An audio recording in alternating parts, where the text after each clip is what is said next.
These are the Arctic Archives. I'm Josh Federico.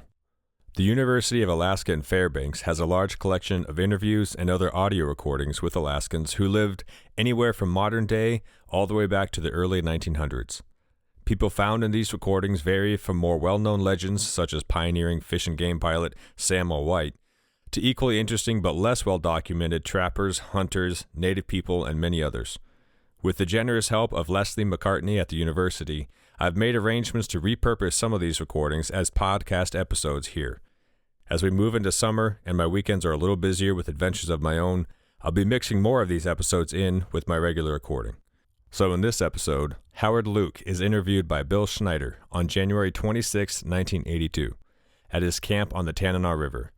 Recording number 82-65, courtesy of the University of Alaska Fairbanks Oral History Program. They discuss local place names, dogsled racing with pneumonia, woodsman knowledge Howard got from his mother, and more. He can be a little difficult to understand at times, but his stories are still very interesting to hear. Here's their conversation. Enjoy.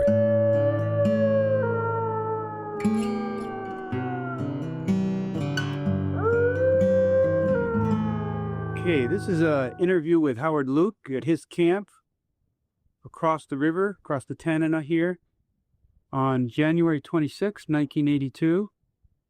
And I'm Bill Schneider. Alma Best is here, and Harold Woods will be here in a little bit.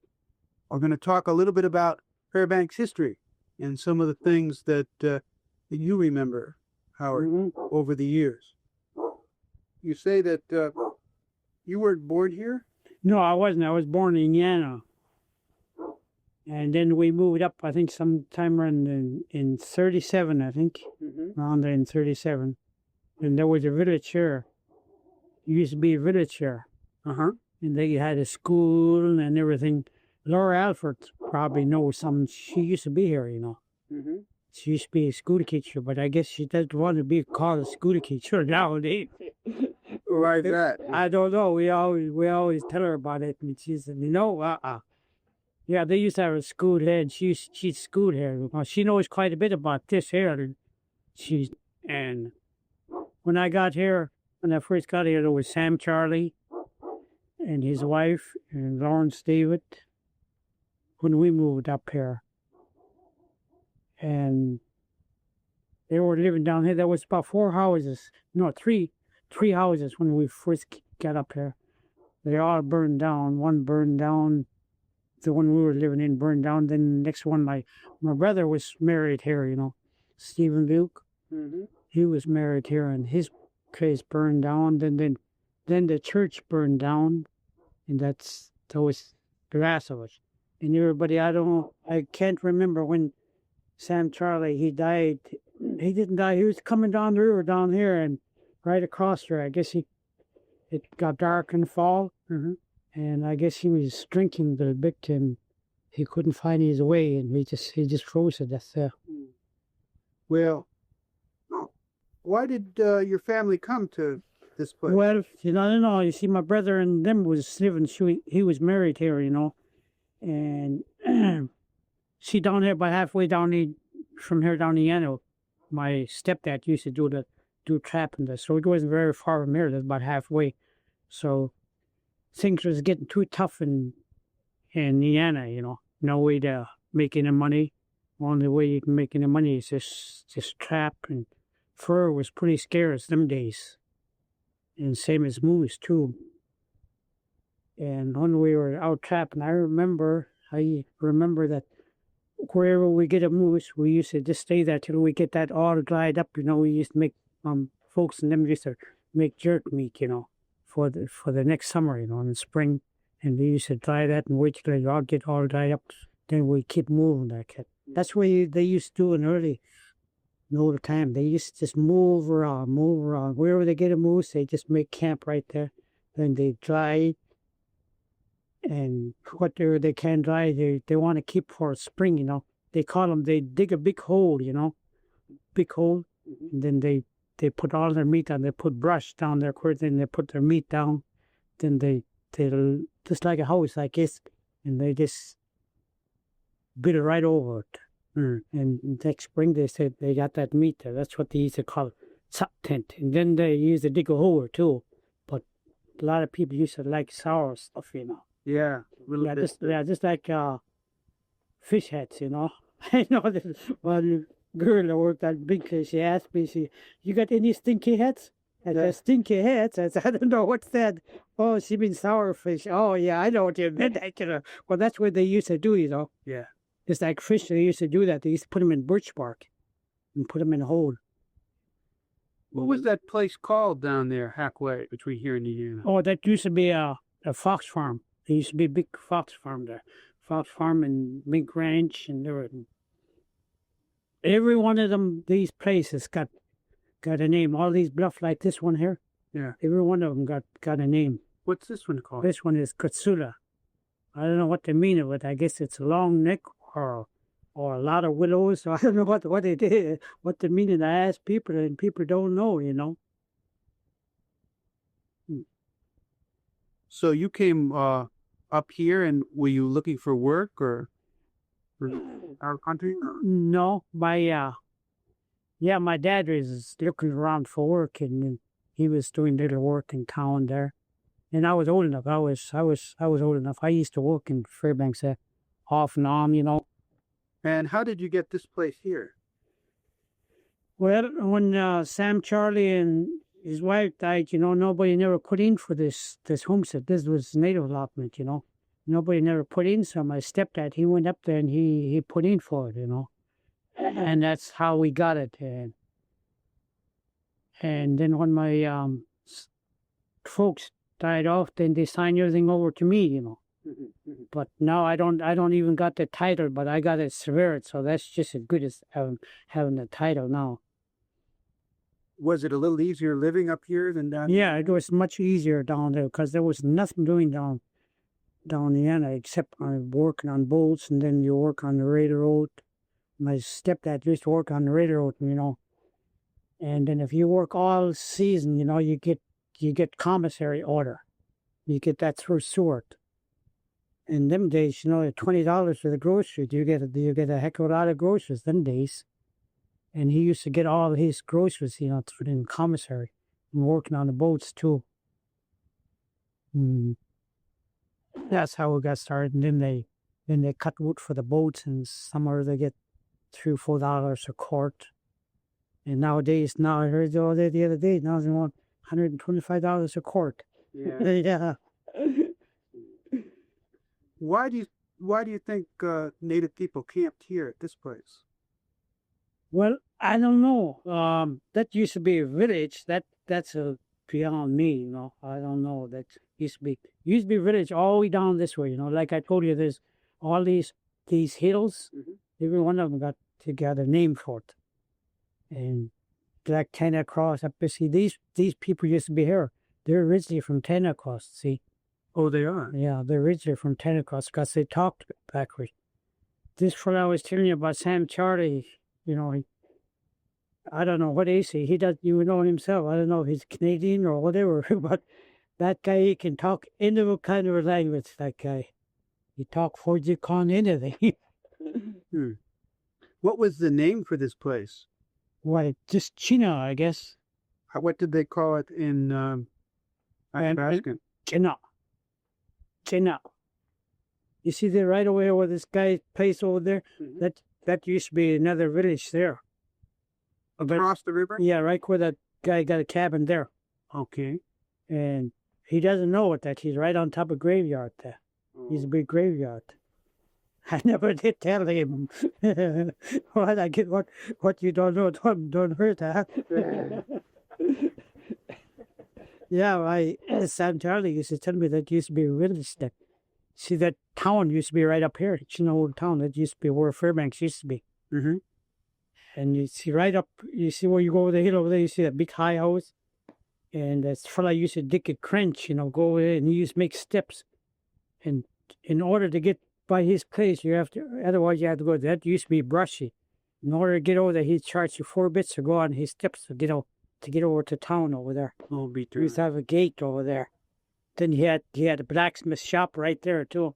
That must have been a number of years ago. Well, that was years ago. When we came up here, a lot of them buildings were still there yet. The boats was there.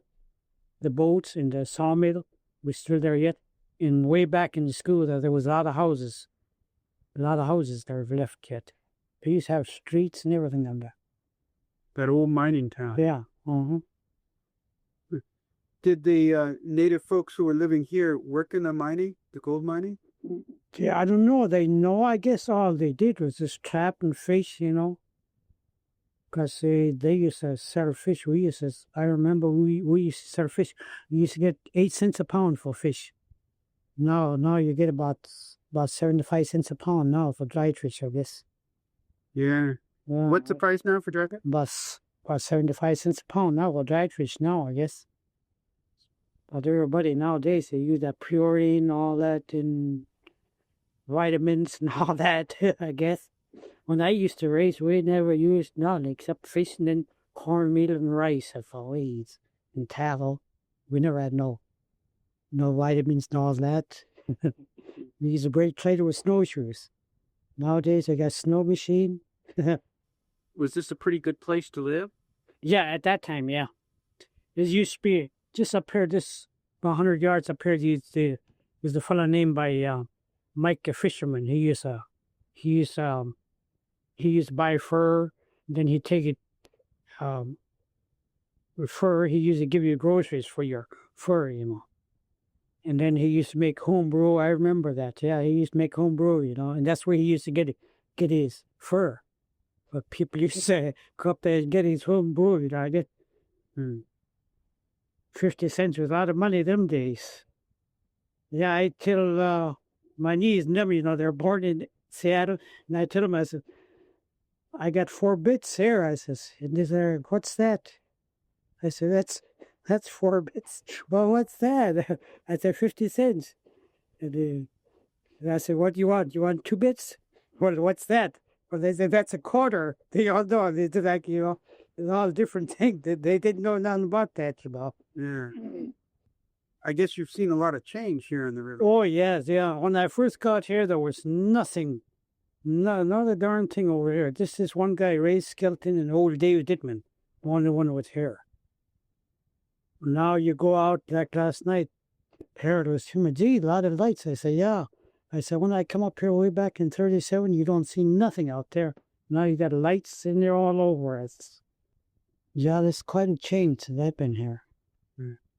Were there any other native camps in the area around Fairbanks? No, nobody except this fellow above here, above the campground, Andy Blue Decker, that's all. He's the only one got a fish camp up here. Yeah. And then, how about in the early days? Oh, that I don't know. No, there was mostly roadhouse. White people got a roadhouse. Big stop overnight.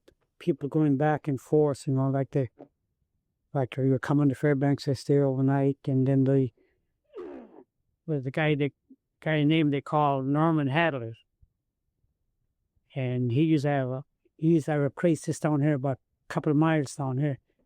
And he had another place they called Hadley Island, and he used to cut wood for the boats, And he used to have a roadhouse and stuff like that. Then the fox farm, and then there was another guy they called Adamo Frank. I don't know what that's all I know. Adamo Frank, I think, or Frank Limburg, I think is his name. They just call him Adamo Frank, And he used to have a big roadhouse. And he used to charge you $5 a night to stay overnight, and you get all your eats and stuff, everything. Where was his roadhouse? It's down below the fox farm, about 5 miles. Gee, so if you could stop every 5 to 10 miles, huh? Yeah, you could stop every 5-10 miles. Stop there's people that houses on there. And who was below them? Below them there was Wood River, but that's another native camp there, village there. What do you call that? Wood River. Wood River. Mm-hmm. Who lived there? Well, Henry Thomas and his wife, and Daniel Thomas, and Jetson Sidus, and John James.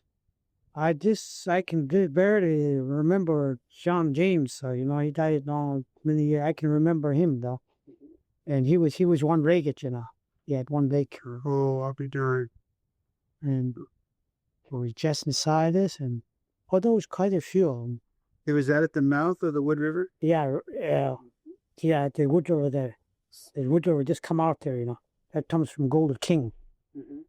They had a big village there too. They got a big graveyard down there too. But I think all that washed in. The graveyard and all washed in there. I don't know who's got that now. How about farther down below Wood River Camp? Yeah, nobody. Just fish camp. Oh, they got fish camp here and there. John Silas had a camp down there. I remember right above 6 Mile there. We used to have a camp up there. I'll be darned. Just fish camp. All there. That's 6 miles Above Nenana. Oh, I see. Yeah. Yeah. There was a place, wasn't there, down there called Slippy Rocks? Or Yeah. Yeah, that's what they call it. I don't know, Bist Little Kitty. That's where fox run by the hill. That's what they call it. I think that's what the meaning is. Would you repeat that? Bist Little Kitty. That's where you run around the hill, The meaning of it. It's mean you run around the hill, That's right. I think that's that's the meaning of it. There's a lot of people, and people don't seem to know. I think that's what it means. I think that's where fox run around the hill or something like that, or fox slide down, or I don't know how to explain that, but I think that's what it means. The next couple of days, be thinking a little bit about those old place names, because I think Jim Carrey is going to be at that meeting and is going to want to ask about old places. Well, this one here, there's another hill down below, and that hill down there is, they call it Bortaturi. The next hill from here. Yeah. On the right side? On your right-hand side going down. No hills on your left going down, all on the right-hand side. And the meaning of that one is, you go by that hill, you cry every time. My mother used to tell me that. I said, Mom, every time I go by the hill, I never did cry. I don't know what they call that for. I wonder why they name it that way. I don't know. Maybe somebody got spanking there. Or he got them wrong, maybe, or they couldn't quit crying or something like that. And he's another guy, too. He used to have a big farm there. Who was that? I can't think of his name now. Can't remember to think of his name anymore. But he had a farm there too. He had a big camp down there, and he used to charge people to stay overnight. Then he raised potatoes and cabbage and all stuff. And he had a big root cellar down there. It was way bigger than this. It runs right in the hill down there.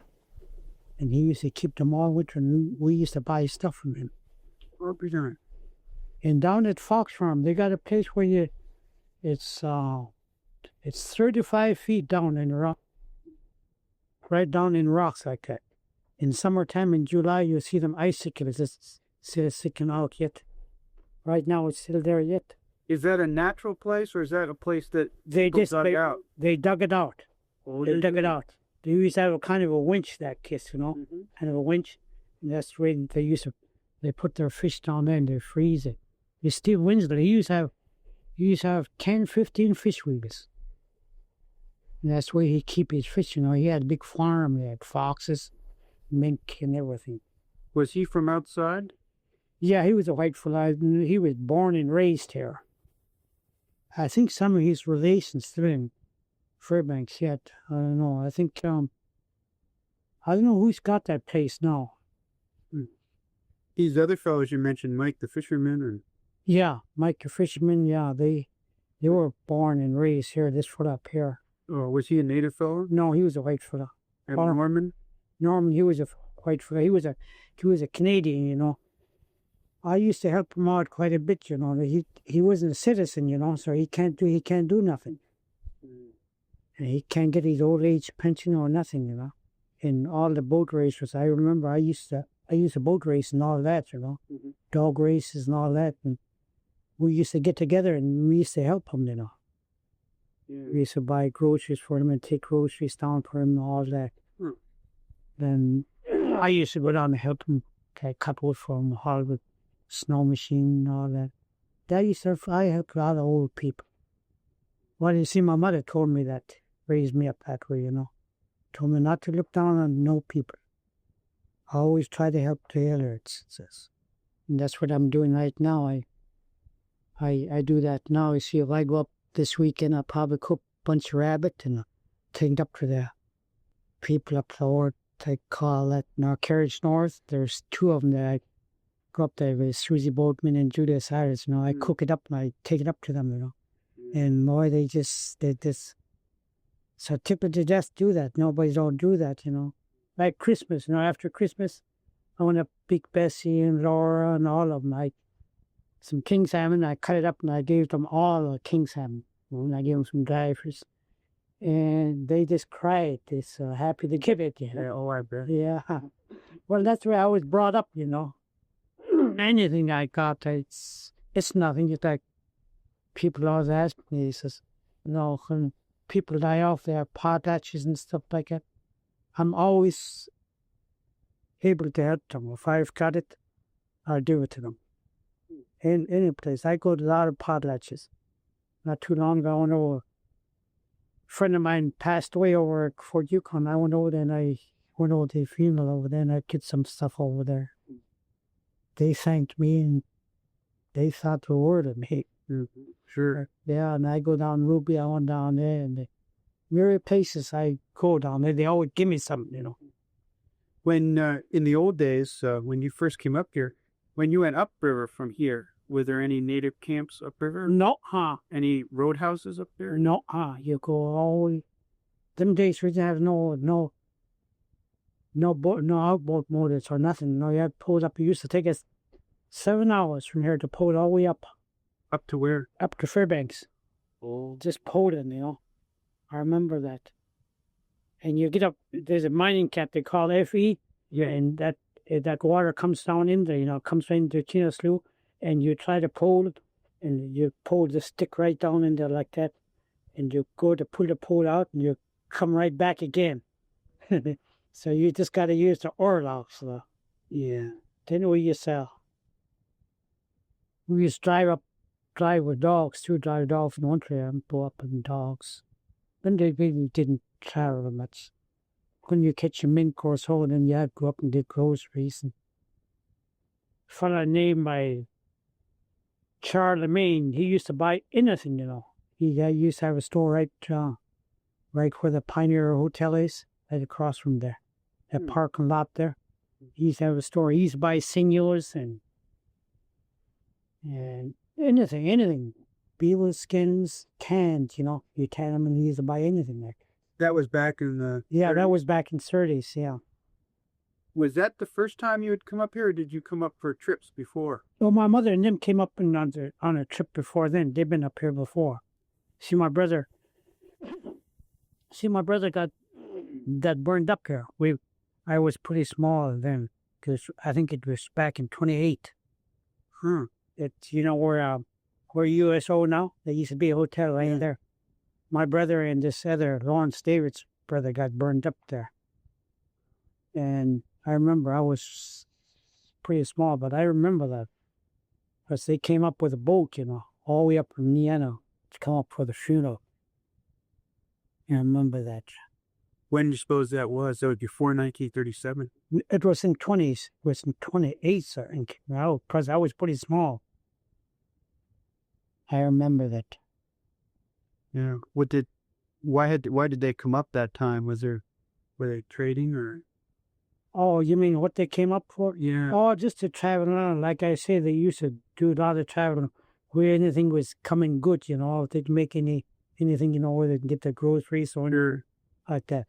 Down the end, it was hard, yes, there's nobody down there. You gotta have the cash, or they used to give credits and stuff like that. I guess they cut that out. Though one guy they call Eric Fowler down there, he used to have a store down there. He used to have Carl Heckstrom, the NC, but the NC never did give credit. This Carl Heckstrom and Eric Fowler used to give credits all there.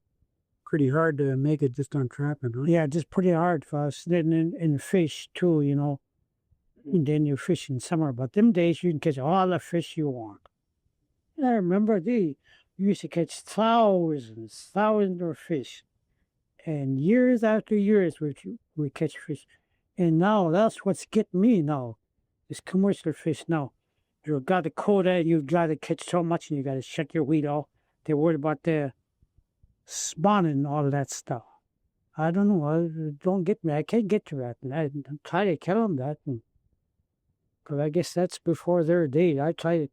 Every time I go to meeting, I bring that up, Therefore, right now, I'm gonna get rid of my commercial license because I can't fish 2 days on, 1 day off, and I can't make no money back of it. And then the fish market is so down, couldn't sell no fish. So people just underselling you and all that, Yeah. Did your mom and your stepdad talk about Fairbanks and talk about this area? Yeah. Before you came up? Yeah, and they always talk about, because see, my brother had a house here then. Oh, he had a house here before. Yeah, he had a house down there. Used to be a big village down here. So he had a house down there. And so we moved up here. Was he a lot older than you were? Yeah, he was a lot older than I. This Robert Titus, you probably see him up there in Matthew. They were all the same age. He be in his 70s now, I think. He isn't the brother that got burned in the fire? My brother? Was that the same brother that got burned in the Yeah. fire? Yeah. Had a place here? Yeah. I had one brother at home. That's the only one I remember. I had two sisters, but I don't remember them. Yeah. I had one younger brother, though. He was younger than I am, and he's buried down on Bester. That was my half-brother. That brother that moved here, did he marry into here? Yeah, he married one of the people from here. Who was that he married? Nancy, but I don't know her maiden name, though. But she was from this? Yeah, from here, yeah. Mm-hmm. And then you and your parents moved down? Moved up here, yeah. Mm-hmm. Was this a spot where the steamboat stopped? No, the steamboat stopped up here, where that campground is. In the old days? Yeah, but they used to stop around here, all around here, to pick up wood, They used to burn wood them days. So they stop all over here and pick up wood. And that's what these people that roadhouse, that's what they were doing. They were cutting wood. And if they can get natives, and cut wood for them, them days, you work for $2 a day. That was a lot of money. You remember some of the old steamboat captains and pilots? Captain Adams is on the one I know. He used to work on a boat down there. When they hired pilots to work on the steamboats, were they local people or were they people from outside? Or? No, these were local people.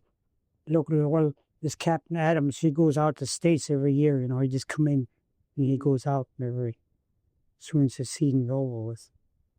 But I don't remember the other ones though. How about the pilots on the steamboats? You remember any of the native fellows that were hired as pilots?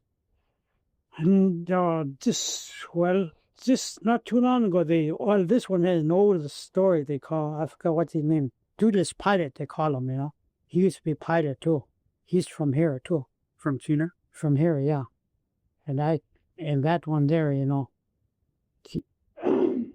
see, he used to sound water, the sound water up there.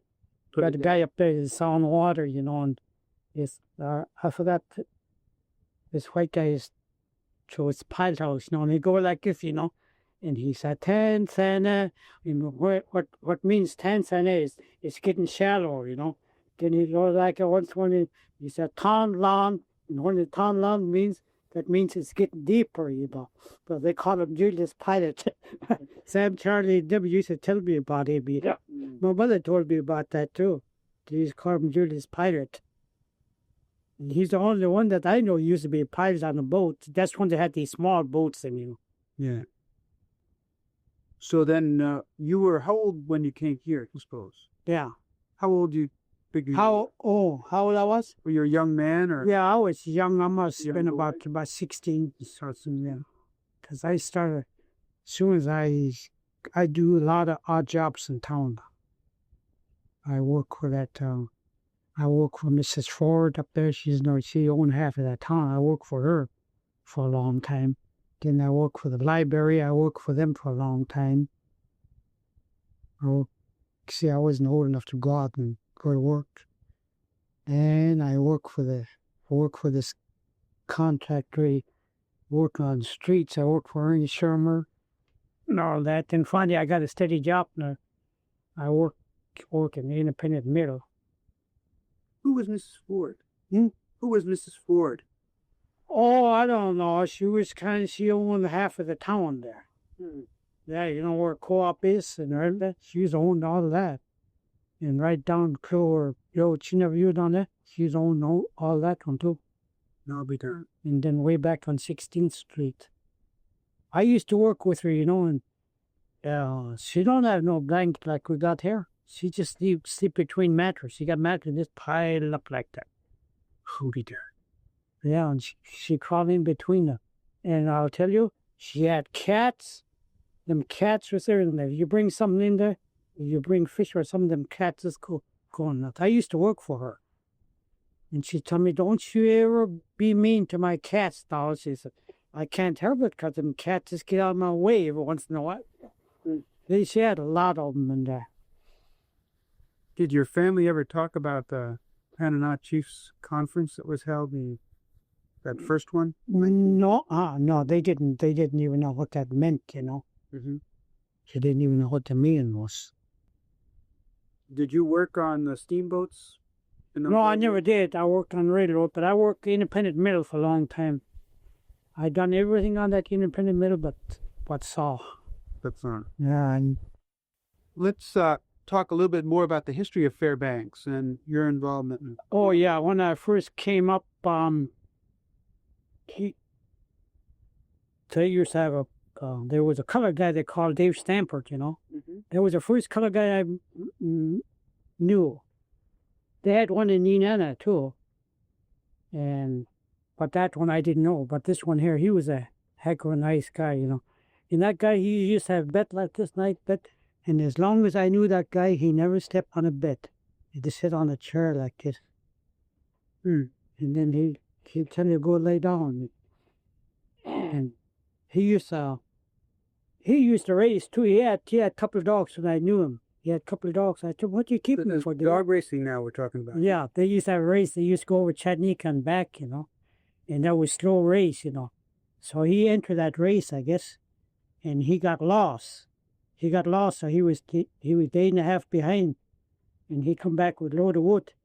He said, he cut a load of wood, he come back with a load of wood, and he won that race too. He won that slow race. Oh my God. Yeah, we always tell me about that, I tell him, what do you keep them down? Well, Howard, he says, I think about when I used to race, he said. He said, I won the race, he said. Now I'm watching you race, but you're going fast. He said, the race I was racing, he said, I was slow race, he said.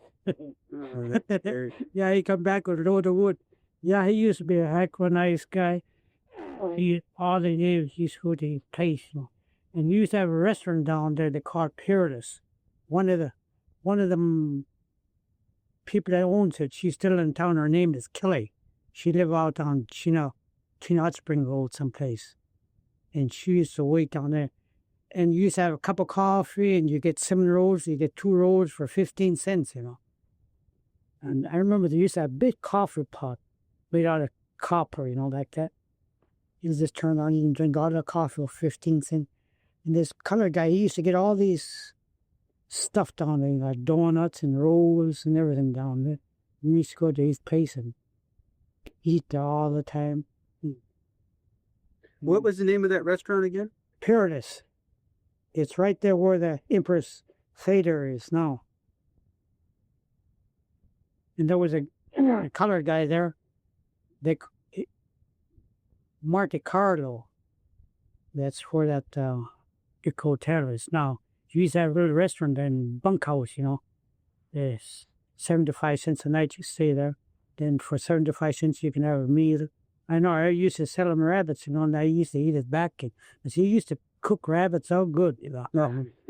he used to buy rabbits and he feed his people that stayed there for 75 cents. It was because you had good meat for 75 cents. And he had a big bunkhouse down there. And you say that he was a black man? Yeah, he was a colored guy, yeah. Monte Carlo. Yeah, Monte Carlo used to be there. Then right above there used to be Charlemagne. And that guy, he used to buy a lot of things from the natives, you know. He buys sinews and anything he can get a hold of. Just to help you out. Well, he sells it too, I guess. Then he used to bootleg too. Because I know, you know, Martin was closed in days, you know. And he'd buy Martin into a coat. But he was bootlegging too. A lot of guys ask me, what's bootleg? Like coffee, you know. I tell me, what's a bootleg coffee? He said, what's that? I said, that coffee been boiled over. And there was a guy named by Charlie Phillips. He used our tamale joint. He had a bar, you know. He used our place up there on 5th Street. And there was a woman named by Kitty Taxi. She had a cap down there called Kitty Taxi. She knew a lot of people in there. And she was good to natives too up there. Oh, there's a lot of people. I think there's only one guy in Fairbanks that I know that's living that knows some of them history. That's old Frank Young. Yeah, I think he's the only one that I know. Everybody that I know out there, all passed away. That he's the only one that I know that will know. Oh, there's one fella in town too. He used to tap around Woodlow up there. Ira Schultz. He knows quite a bit. That's a guy you should get a hold of. He knows quite a bit of this Fairbanks history. How about the mail trails? Were mail still going by dog team? Yeah, he used to be, yeah. But that was before I moved up. And I know from Miana, going out to Gold King and all that stuff, they used to have mail carry there. One guy go down the river. Charlie Shade used to go down the river, down towards Tanana. I guess he used to go down that way. Then they had another one they called Mike Coney. He used to go out towards Lake and Chimney in there. How did you get involved in the dog racing business? Well, a friend of mine there, Kerry Fabian, you know, I only had a couple, 3 dogs because we couldn't afford to raise dogs, you know. And I had 4 dogs and I mucked around. I used to ski quite a bit, you know, and he seen me, he used to trap down here with me. So he had a bunch of dogs. That time where the NC used to be down there. And he lived down on right where the power plant is. He's riding back in there. What's his name again? Fabian Kerry. And he asked me, he had pretty good dogs, you know, so he asked me, he said, Howard, he said, why don't you, he said, you've been driving dogs. I see you got pretty good dogs. He said, why don't you try my dogs? He said, I told him, I don't know. I said, I don't know nothing about dogs. Well, he said, the way I see you going, he said, you must know somebody. So I told him, yeah, I'll take a chance. And we had to go riding in his backyard. You know, it wasn't from here over there, the other house. We had to go right through his yard there, in order going down and coming back, you know. And he had a good leader. And starting off, he'd just stand there and he'd just go like this, and that leader just kept it going, coming back same way. I never seen nothing like it, you know. Them days, they didn't have no fast dogs, you know, but I come in 3rd and 2nd and all that. So I started racing, then I got involved with Don Peterson. Then I started racing for him. In 47, I won the race. That's when I was racing for Don Peterson. Which race was that? Huh? Which race was that? That was the North American. But it wasn't, you see, Andy Cochran won 2 days. He won the 2 first days. Then I won the last day. I won the last day, so I was in there. I was right up on top. That's the only competition I had was Andy Cochran. He used to give me a good run. That's the only team. Then Mike Agababa, and then Mike used to have good dogs too. I drove for Mike Agababa too. I drove getting everybody. Then I got involved with this old fella. He used to live down here. And then I got involved with him, and I started racing for him. And I raced for him a good many years. My best year, I think, was in 52, I think. I raced all over that year. Only thing, I didn't go to Canada. This guy going down, I had a chance to go down, but I didn't go. We got our dogs. We got that from Andy Cochrane. That's where we got our Brit. Who were some of the other dog mushers that you remember in the area? Oh, there's some Tommy Carroll from Fort Yukon. I raced with him.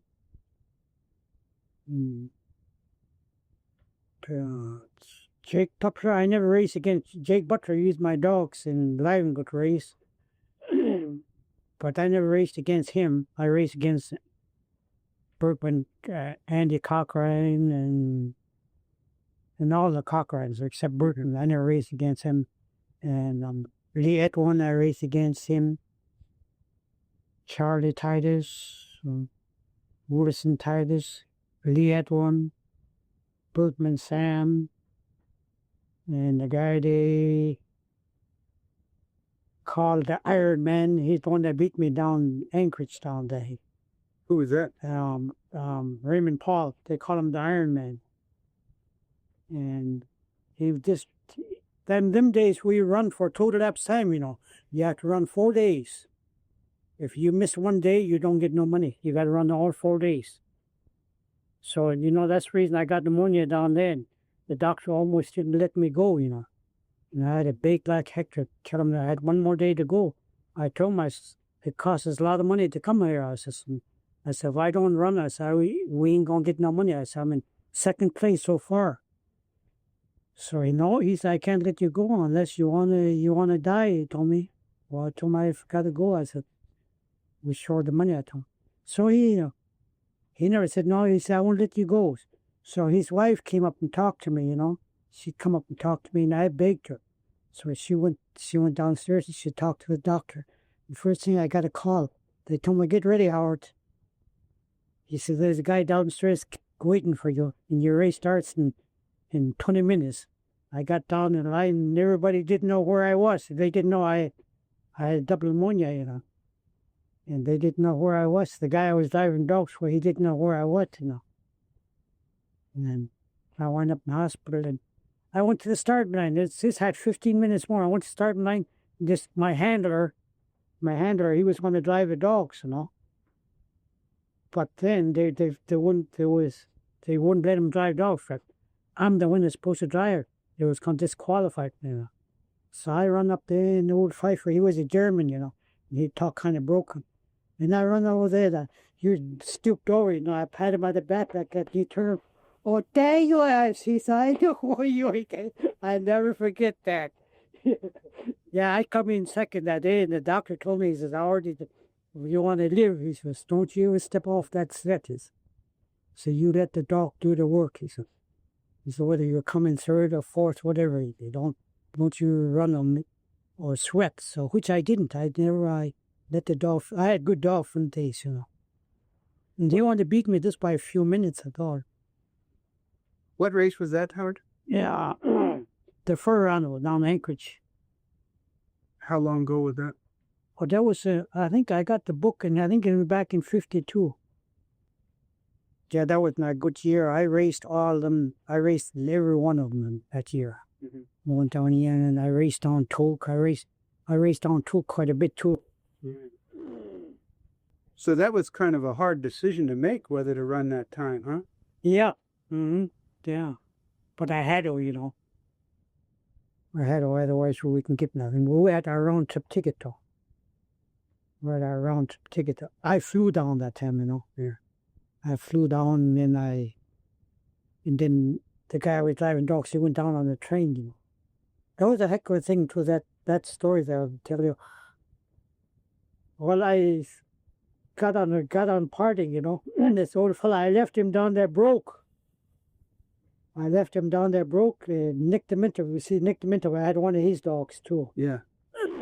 So he running to Nick Dimitrov down there, and he borrowed some money from him. As soon as he hit Fairbanks down, the boy, he was looking around at me. He go, Howard, he said, you got money? And I tell him, "Did you pay for it?" I said, "Yeah, I got drunk and I spent all the money I thought." Boy, he really believed me, which I didn't. I never cashed a check till he got here, you know. And he thought I did, you know. I won $1,400 that time. For second place? Yeah, for second place, 4 days. I said $1,400. That was a lot of money that time. It cost us $300 to fly down and back again. So he had quite an investment in you, huh? Yeah. Mm-hmm. Yeah. That must have been a hard decision to decide whether to run that race or not, though, with your Well, I made up my mind. I felt good, you know. I felt good, but he told me, he says, "How are you? I wouldn't take that chance." He said, "Unless you want to kick the bucket," he says. I told him, well, I said, I forgot to take that chance. I says, I'm in this far now. I said, I just want to go through it, and I said, I feel good. I said, you know what he did to me night before, when I got in, you know, he told me I had pneumonia, you know, and he gave me a handful of pills, you know, like this. And I asked him, I said, how often am I supposed to take this? He looked at me, he said, you take them now. He says, you take them now. And that's all I remember. I don't know none of that because I did killed out the pneumonia. I woke up. You think you made the right decision on that one? I think I did, yeah. Have you? You think that's the reason you're having trouble now? Right now, I think that's the trouble. Well, I had tuberculosis too, you know, afterwards, you know. I was in hospital for a year and a half. But I don't know, there's something else beside that. It couldn't be that, you know. They last winter out in Capline, you know, I trapped way up in Novi, okay, and I'm 500 miles from nowhere. And that pain started bothering me, you know, and scared the heck out of me. I got no way to send message or nothing. In fall, you know, I piled a big pile of brush out there in case if something happened, you know, I meet up or something like that. I figure I'll set that on fire and maybe the plane not see that, you know. I had that in mind. Where's that Novi area? Novi, that's behind Ruby. It's big across Route 10 now, but that's at least 300 miles from Ruby. How did you get involved in that area? Oh, this a friend of mine, Terry Johnson, you know, he built a cabin up there. This Solomon Wright used to trap there. And he's the only one that trapped there was way back in 20s, I guess, and nobody ever trapped there before. I mean, after he passed away. There's something down there, you know. This one white guy told me that's the reason them native won't go around there. There's something around there they're scared of. Something in there. I hear it at night for a whole week. I hear something around there. But I never get scared, you know. And I just bypass it all. I don't even think of it. There's a lot of places like from here down here by Fox Farm, there's one place down there too. It's like that. There's one old fella used to, my stepdad's stat used to trap there, you know. His name was Old Silas. And he left something there, you know. And that thing is there all the time. When you say he left something there, what do you mean? Well, I don't know. Well, a long time ago, they used to have medicine men, you know. They were better than doctors in days. Yeah. And they like a doll, you know. I remember this Chief Thomas down at Woodrow, like I was talking about Woodrow. You know, Daniel would say, he was telling me the story about Daniel. He said he was fooling. There's a big trunk down there, and he was looking around for something, you know. And he opened that trunk, and he forgot all about it. He was told, you know, not to go around that trunk, never bother. And he opened that trunk, he forgot all about it, and he started going in, he started feeding around. And there was a little doll, a rag doll, you know. And he touched a rag doll, and that doll just screamed. He said, he walked out the end of that night. He said he got scared, he was alone. You forgot all about it, you know. And he touched that doll. That medicine man used to be all strong them days. Yeah, I guess from what I've heard, that men and animals were, and other types of animals were pretty similar. Yeah. Mm-hmm. Yeah. Yeah. I heard a lot of stories people tell me, because I used to go around with a lot of old. See, my dad, he didn't know nothing, He never built nothing. He never built sleds, built snowshoes like that, nothing. And my mother is one that taught me. My mother said, you're going to either learn now or not. Nobody ain't going to tell you how to do things. They're not going, you've got to learn, she told me. So one day I thought I wanted to start building sled, and that's how I got my started. She just told me how to do things, like skinning moose and how to hunt. How that moose gonna go, she told me all about it, and I just followed her word, and that's how now I can tell you when that moose gonna lay down, or I can tell you it's a fat moose, or I can tell you that too. You say that you used to listen to the old time. Yeah, I used to listen a lot all the time because I hunted a lot all the time with Dick Albert down in Indiana and Henry Thomas. I used to hunt a lot of. So I used to listen a lot of. Maybe we can talk a little bit about what they said about men and other animals and how they interact. Oh, that part I can't remember maybe it'll come back to me later on. It's like I said, they a long time ago, that's what they used to do. They used to move around, They never stay one place. They just move and move all the time. And they used to live all over the country. Did your mom or any of the old timers ever talk about the what happened when the miners came into the area, the gold miners, prospectors? No, they never told me nothing about that. No, they never did, but they didn't know what it was about, Yeah. They didn't know what it was about. Were they able to sell some food to those folks, or? Yeah, they settled food to them. You see, like I say, they take it trade. You see, they give them fur or anything like that, like snowshoes. They make snowshoes, sleds, all that, and then mittens, moccasins, anything like that. They used to, and that's how they used to get their groceries. I remember my mother used to do that. We used to do a lot of sewing. She's tan moose getting you. Just before she passed away, she tan moose. I'll be her. They're working on that Jim Binkley's boat that she tan. They still got it yet. And boat. It's just white. And I told him, I said, why don't you get it recolored, What they do, you see them rotten sticks, them real red ones? I got some over the house or that. They just ground that up, like that. That's how you see how red it gets like that. That's what they did. And smoke it too. Oh, for the That's how it turns red. How about the church? Were you involved in the church here in town? No, I never. I done too much of it. I believe in it, Yeah. But I've done so much of it. I listen to that.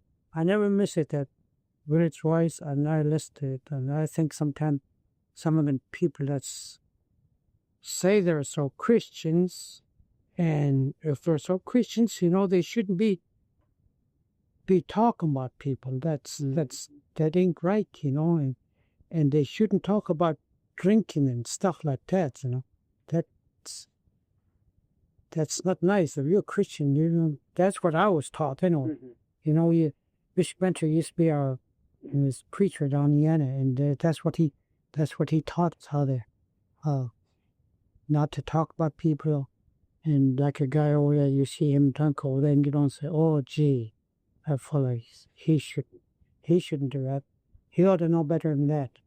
And that's not nice, Okay. Did you used to know the preachers that were working on the nurses, I guess, too, at that Mission at Minana? Yeah.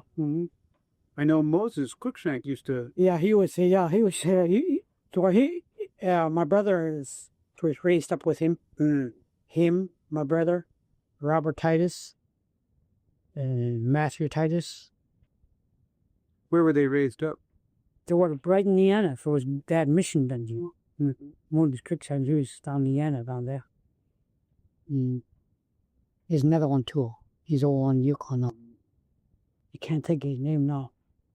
I know there was a bunch of them. They're all the same age. Yeah. My brother and them.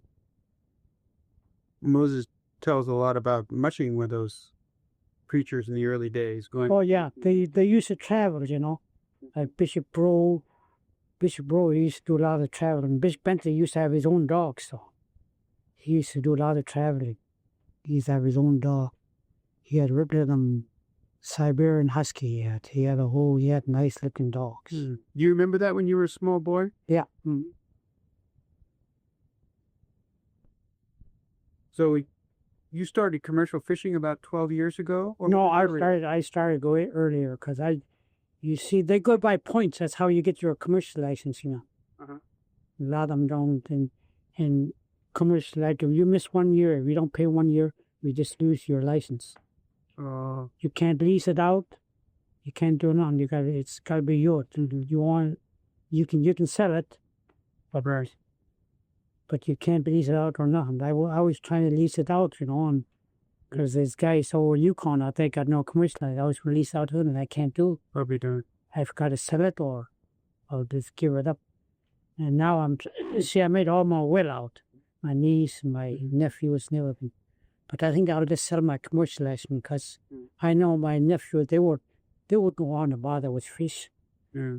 And my niece, they don't want to touch fish, Was it a good thing when you started fishing? Oh yeah, it was a good thing. Yeah, it was a good thing.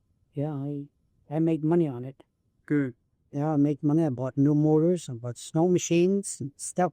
And you finished the cabin here? Finished the house, yeah. Finished all this house. Yeah. So I made money on it. But now it's just like cutting each other's throat. Like I said, they just undersell you or whatever. Mm-hmm. Boat racing. Let's Yeah. talk about boat racing. Well, I raced a lot of boat racing. This one here, I don't know what the year this was. Yukon 800. Yeah, I won this one. Oh, you won that race? Yeah, Yukon 800. First place I was in 65. I won this one in 65. That's where we go down to Ruby and back again. Can I see that? And That's quite a race. that's me right there. That's you and the Johnny's Express. Yeah, Johnny Anderson, yeah. Johnny Anderson. Oh. And that was all the way down to Ruby and back. Ruby and back, yeah. How long did that take it? Well, that time it took us 21 hours. Now they go down Galena and back again in 15, 16 hours now. Is that? That's a change there. You see how much change? Yeah. It used to be 21 hours used to take us on there. How did you get started in that boat racing? Well, my friend Johnny Anderson, now I guess he's picking her. He's another one of my friends too. And now he's got cancer now. Oh. And I go and visit him all the time, And that's how I got started with him, Uh-huh. And he said that I knew quite a bit about the river, So I told him, well, I said, I'll take a chance. So I just took a chance and I went with him. We raced before, but short races, Uh-huh. Short races. Go down the end and back again, like that. That's how I got my started. Uh-huh. Then we go down Cheerslow and back again. And we raced another time, too. We almost got it. The next year after that, we almost won that race, too. Would that be 66? Yeah.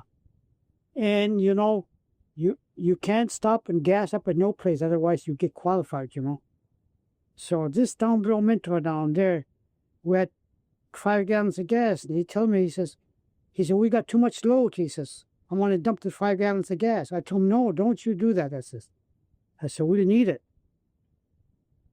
And sure enough, just before we got to Niana, we were just about out of gas. And we had to get 5 gallons of gas from Niana in order to bring us up. And he just got qualified there. And if we never done that, we'd won that race too. I was so mad. I got off here. I was so mad. I never said nothing to him, no once in a while.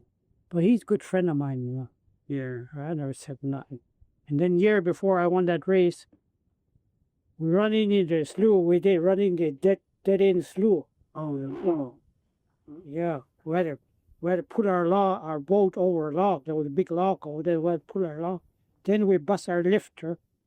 We had to use shoestring. We take our shoes. We took shoestring in order to tie the lift together, It brought us back, though. We had an axe. that axe was just like saw. It had teeth on it. You chop and chop, and you made lift out of poles, you know. And that's how we got back in again. But we made it back to round trip. We went up and back in. How long have dog racing been going on? I'm sorry, how long have boat racing been going on? Well, it started, I couldn't tell you just that, but it started quite a while ago. I raced it with Jay Rank and Mark Vitka's son. I raced for all of them. Was it before the 60s? Yeah, before the 60s. They used to go around Yukon, then go down, you know, then back to up here. And you were involved in that through all those years? No, I wasn't in I didn't race them. I raced just from here down to Leon back again, you know. Non-stop, huh? Non-stop, huh? You just gas up. You get. When I was racing down there, we get 2 hours layover. Not 2 hour layover. You just eat. You just keep it going. You just gas up down there, and if you stop and gas up someplace, you just get qualified. I remember one time, that one year when they had big forest fire down there, Slow Mo. He was racing. He was going faster than we was, you know. And you know that John Brew Manley Hot Spring, that smoke was so thick you couldn't see nothing. And there was a big island, you know. And he passed us. And he went around that island, he passed us again. He went around the island, he passed us again. I told Johnny, I said, there goes Mo. I'll be darned, he's supposed to be head on. What he did, he went around that island and went again. Yeah, it was that bad. You couldn't see none. I go by my markers, you know, by the trees, by the timber. That's how I you know. How's that? Well, you could tell by the trees, you know, by the bank. You go by the bank. You gotta go in the bank, and it's how your marker is. But I guess he was going so fast, he just turned. You thought he was on going slow, I guess, and he just turned like that again. Come back, same old play. When you say you're told by the trees, you mean how they're leaning, or? No, you just go by your markers. If you go down, you know, just like on Yukon River, you know, all them pilots, they got a marker. Oh, yes. They got a marker over there. Can you see that mark, big red mark on it? Yeah. Can you go right straight for that? That's where they are.